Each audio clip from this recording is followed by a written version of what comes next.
Welcome back to the Survival Trapper's Bible, and this next set of traps that I want to talk about are based on balance systems with pegs. And it's a fantastic trap trigger system that's very quick and easy to set up. You can make one in about 10 to 15 minutes, and it is great for getting head snares and catching small game. The first thing that you've got to do is take two stakes, maybe about 20 to 24 inches long, and that really kind of depends on the size or the scale of your trap. You want a smaller trap for smaller animals and a larger trap for bigger game.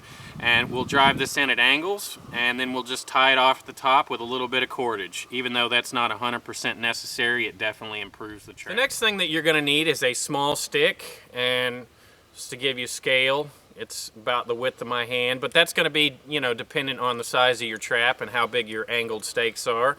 Then you need another toggle stick that is just tied on, and nothing fancy. It's just about the length of my big finger. And then we have a loop that we tie our snare onto. Here is our toggle stick. We made a little notch to set our string into.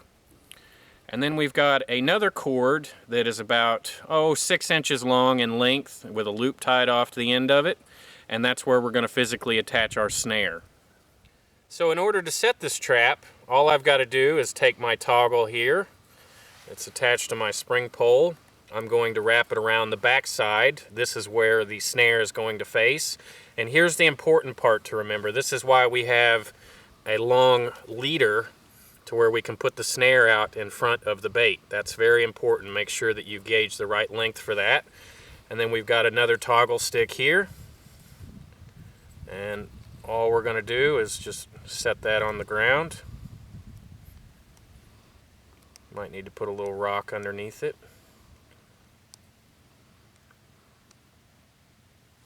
And there you go. Now we've got to set up our funneling and put our snare in. If we want to increase the sensitivity of our trap trigger, we can find something that makes it slippery, or we could get a circular rock, and this is nothing more than a shell of a nut that a squirrel has cracked.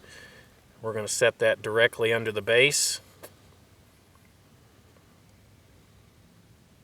and that'll make it quite a bit more sensitive for us. And the more rounded your tip is, the more sensitive it's going to be. The next step is to add your funneling. Just like with every snare that we use, funneling is very important. So I've got to make sure that the animal's head goes exactly where I want it to, and they can't get to the bait by going around the trap trigger. So all I'm going to do is make a wall around the back side here. Stack that up so that they're forced to come from the front. Now I've got to make some split sticks in order to put my snare into. Your form on your snare is very, very important. So make sure you get it right.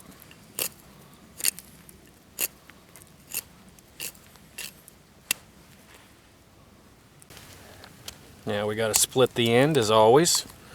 That's where our snare's going to rest.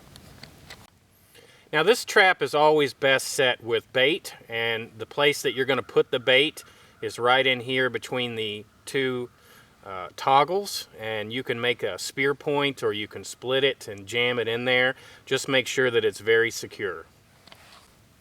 Now that we've got our split sticks in to form our snare, we're just going to set the snare into that loop. And a lot of the times you don't even need, with wire, you don't need a second split stick, but it acts for funneling in this case. And so the animal is going to approach from this direction. He's going to see the bait here, stick his head through the snare in order to get it, trip the trigger, and then lift him up off the ground. Alright, so that was our first variation of the balance stick twitch up snare. It is a great rabbit trapping technique that you can use pretty much anywhere in the country. It can also be used for larger game as well. Works best on smaller game. And in this next video, we're going to show you another variation that is a little bit better at actually getting their head into the snare. So make sure you tune in for that. And, you know, as always, we appreciate your support. And if you want to support Sigma 3, one of the best things that you can do, guys, is just share this stuff with your friends. Just post this on other survival forums, share it with other self-reliance minded people so that we can plant that seed of self-reliance all over the globe and bring people back to a lifestyle that, you know, wasn't that far off in the distance, where we were independent and not hooked into the grid.